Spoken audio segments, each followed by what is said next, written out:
Assalamualaikum warahmatullahi wabarakatuh. Halo, kembali lagi di Diary Mama Iyo. Halo nih teman-teman semuanya, gimana nih kabarnya? Semoga kita selalu diberikan kesehatan dan selalu semangat ya teman-teman ya, amin. Oke, di video kali ini aku mau bantuin kakakku untuk bikin pesanan risol raw good ya teman-teman ya. Nah, jadi di sini kita mau bikin untuk adonan kulitnya dulu ya teman-teman ya. Jadi ini tuh tadi udah ada bawang putih bubuk. Jadi kita pakainya bawang putih bubuk, lalu kita masukkan telur sebanyak 10 butir, lalu kita masukkan secara sedikit demi sedikit, yaitu tepung terigu sebanyak 1 kilogram. Nah, untuk airnya kita masukkan sedikit demi sedikit ya teman-teman ya. Jadi kita ini pakainya eh, bikin adonannya itu pakainya pengocoknya itu manual ya teman-teman ya. Jadi kita harus ekstra kekuatan nih teman-teman untuk bikin adonannya. Nah ini tadi aku udah kita masukkan tepung maizena sebanyak 2 sendok ya. Lalu kita masukkan penyedap itu kita pakainya Masako. Jadi dia biar ada asin-asinnya juga ya teman-teman ya. Nah, selain itu juga kita pakai minyak goreng sedikit jadi biar adonannya itu nggak lengket ya teman-teman ya. Nah, untuk adonan ini kita nanti jadinya sekitar 80 lembar ya. Jadi untuk 1 kilogram tepung terigu ini nanti jadinya sekitar 80 lembar. Nah, di sini aku bantuin kakakku untuk bikin eh, kulit atau adonan untuk risol rogutnya. Jadi ini aku pakai 2 tungku ya teman-teman ya. Yang satu aku pakai teflon dan yang satu aku pakai wajan walik. Ini tuh dulu aku beli wajan walik itu karena pengen beli untuk bikin crepes ya. Jadi aku beli coba satu dan sekarang malah bisa kepakai untuk bikin kulit adonan. Nah, di sini eh, untuk adonan seperti ini kalau pakainya itu di teflon itu biasanya bisa lebih banyak ya teman-teman ya. Tapi kalau untuk eh, wajan walik itu memang hasilnya agak sedikit tebel. Jadi cuma jadi 80-an lembar. Kalau misalnya pakai teflon semua mungkin bisa jadi 100 lembar nih teman-teman nih. Tapi nggak apa-apa ya karena cuma berhubung punyanya satu teflon dan satu wajan walik ya udah lah ya kita pakai ini aja. Oke, jadi ini tuh ceritanya kakakku ipar ada pesanan risol mayo sebanyak 100 biji dan risol rogut sebanyak 60 biji. Nah, ini tadi kakakku udah bikin untuk adonan atau kulitnya itu terlebih dahulu jadi nggak aku record ya teman-teman ya. Jadi aku bantuin bikin kulit adonan yang untuk risol rogut. Nah, ini kakakku udah bikin untuk yang risol mayo ya teman-teman ya. Jadi isinya itu ada sosis, ada telur rebus, dan ada mayo. Jadi ini mayonya itu udah dicampur dengan saus dan susu. Jadi kita campur dulu lalu kita masukkan menjadi satu di dalam kulitnya. Nah, untuk adonan pencelupnya di sini kita cuma pakai tepung terigu aja ya teman-teman ya, yang dikasih air. Jadi nggak terlalu kental, nggak terlalu encer. Nah, setelah kita masukkan ke eh, tepung pencelupnya, lalu kita masukkan ke tepung panir atau tepung rotinya. Nah, setelah selesai semuanya, ini kakakku lanjut bikin adonan untuk rogutnya ya teman-teman ya. Di sini ada 8 siung bawang putih. Ini kita tumis ya teman-teman. Ini tadi kakakku eh, pakai blender. Jadi dihalusnya pakai blender lalu eh, dikasih air sedikit aja lalu kita tumis sampai benar-benar harum. Nah, setelah agak harum ini kita masukkan satu satu buah bawang bombay.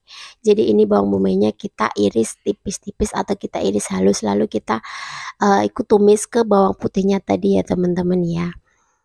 Setelah tercium harum, kita masukkan wortelnya sebanyak 800 gram. Ini kita potong dadu, potong kecil-kecil dadu ya teman-teman ya. Nah, setelah kita masukkan wortelnya, lalu kita masukkan air sedikit demi sedikit. Jadi ini nanti kita tumis kalau agak mengering itu nanti kita kasih air sedikit demi sedikit ya teman-teman ya. Jadi dia biar lunak. Nah, mau sedikit cerita ya teman-teman. Jadi ini tuh video yang kemarin udah aku ceritain itu tuh kehapus teman-teman. Udah aku edit, udah tinggal upload ternyata kehapus dan aku harus edit ulang. Oke, next lanjut ini kita masukkan kentang sebanyak 1 kilogram yang sudah dipotong dadu kecil-kecil ya teman-teman ya. Nah, ini kita aduk sampai semuanya benar-benar tercampur rata. Oke, jadi untuk isian rogutnya di sini kita pakai eh, kita campur pakai daging ayam juga ya teman-teman ya. Jadi nggak cuma isian wortel dan kentang aja. Jadi di sini kita pakai daging ayam juga. Nah, setelah ini kita aduk semuanya kita masukkan 1 kilogram daging ayam yang dada. Jadi ini kita tadi sudah rebus dan udah kita potong-potong kecil-kecil. Lalu kita masukkan, kita aduk sampai semuanya tercampur rata. Dan jangan lupa ya teman-teman ya untuk kita tambahin penyedap dan merica ya teman-teman ya. Di sini aku pakai mericanya itu 1 saset. Jadi biar nggak terlalu pedas. Nah, setelah kita masukkan mericanya, lanjut kita mau masukkan susu ya teman-teman ya. Jadi di sini kita tuh oh ya ini tadi lupa ya teman-teman ya untuk gulanya sebanyak 2 sendok. Nah, di sini kita pakai susunya itu susu Denko sasetan itu ya teman-teman ya.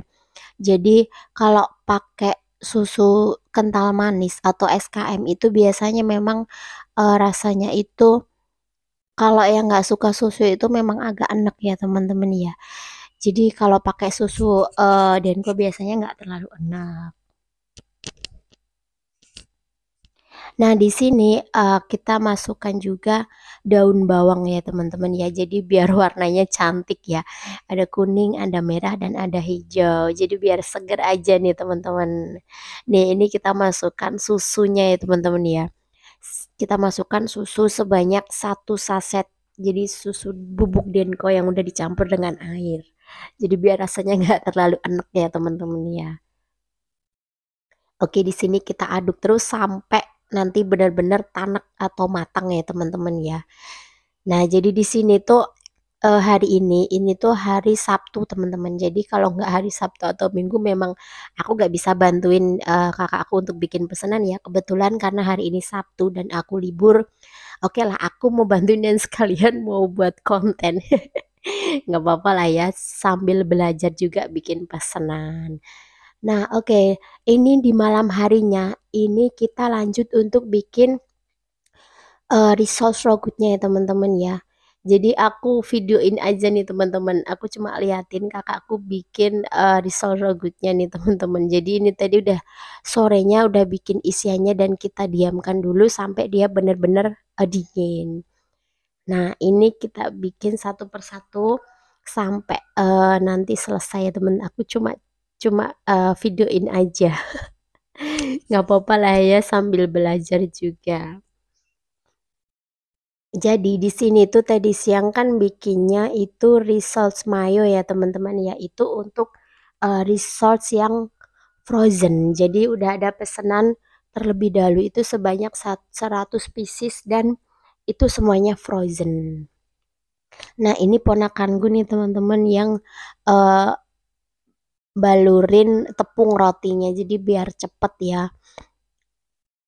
Oke, next ini di siang harinya di hari Minggu lanjut bikin klepon teman-teman. Jadi di sini itu ada tepung ketan sebanyak 1,5 kilogram, lalu ada santan kara pakainya 3 saset, air putih sebanyak 1 liter dan pasta pandan. Kita adonin sampai selesai. Nah, next ini lanjut kita potongin gula Jawa dan ini kita pakainya gula Jawa yang wates ya teman-teman. Jadi gula Jawa yang bagus dan ini tuh lunak banget. Jadi biar nanti ketika digigit itu biar ada sensasinya nyeplos ya teman-teman ya. Oke, next setelah kita belut-belutin ini kita masukkan semuanya di air mendidih ya teman-teman ya. Jadi tandanya kalau klepon udah matang itu dia akan naik ke atas. Jadi dia udah matang cepet banget ya teman-teman ya. Setelah matang ini kita masukkan ke eh, kita celupkan ke kelapa muda parut teman-teman. Jadi sebelumnya ini udah kita kukus dulu kelapanya. Jadi biar dia tuh awet seharian teman-teman, nggak yang rasanya kecut ya. Kalau lama sedikit kan biasanya klepon itu rasanya kecut. Itu tergantung di kelapanya. Jadi kalau kelapanya kita udah kukus dulu, itu biasanya memang awet teman-teman. Nah, ini kita balurin ke tepungnya satu persatu ya teman-teman ya. Lalu kita masukkan ke pakan mika kecil seperti ini. Lalu kita nanti kasih tusukan gigi itu ya teman-teman ya. Nah, ini kita masukin satu persatu dan ini kita kasih strapless. Nah, ini kelihatan ya teman-teman ya, tangan ponakanku lagi nyomot klepon karena dia suka banget sama yang namanya klepon. Oke, next ini kita lanjut untuk goreng risol serogutnya ya teman-teman ya. Jadi ini yang tadi malam kita bikin itu kita kasih kulkas dulu, kita bikin frozen dan siang harinya keesokan harinya tinggal kita goreng aja. Jadi bisa mempersingkat waktu ya teman-teman ya. Kalau untuk yang ada pesanan banyak, jadi kalau seperti ini kan bisa mempersingkat waktu. Nah, ini kita setelah kalau untuk tipsnya itu jangan sering dibolak-balik ya teman-teman di sos rogutnya biar dia itu nggak boros minyak. Jadi sekali dibalik aja, jadi dia nanti bisa kering. Oke, next lanjut ini aku ngepakin untuk tahu baksonya ya teman-teman ya. Jadi di sini tahu baksonya kita beli, cuma kita kukus jadi nggak bikin dari awal lah ya, bikin biar simple aja ya. Oke, next kita mau lanjut untuk ngepakin risol serogutnya ya teman-teman. Di sini aku pakainya itu kertas saji dan ini pakainya plastik OPP. Nah, jangan lupa untuk cabenya ya teman-teman ya. Ini kalau kakak aku dijualnya itu per piece-nya Rp2.000 ya teman-temannya, murah meriah ya. Nah, sekarang kita lanjut untuk ngepak eh, di kardusnya ya teman-teman ya. Jadi di sini ada agar-agar rasa rasa melon salah ya. Ini rasa melon dan ada degan KW-nya ya teman-teman ya. Jadi next aku mau share untuk resepnya. Jadi di sini ada agar-agar, ada tahu bakso, ada risol rogut dan ada klepon. Oke, setelah semuanya kita pakin ke dalam kardus kecil seperti ini dan ini udah selesai, kita tinggal antar ke bude yang pesen ya teman-teman ya. Oke, sampai di sini dulu ya teman-teman ya video aku. Maaf kalau dubbingnya salah-salah. Oke, terima kasih sudah nonton video aku. Wassalamualaikum warahmatullahi wabarakatuh.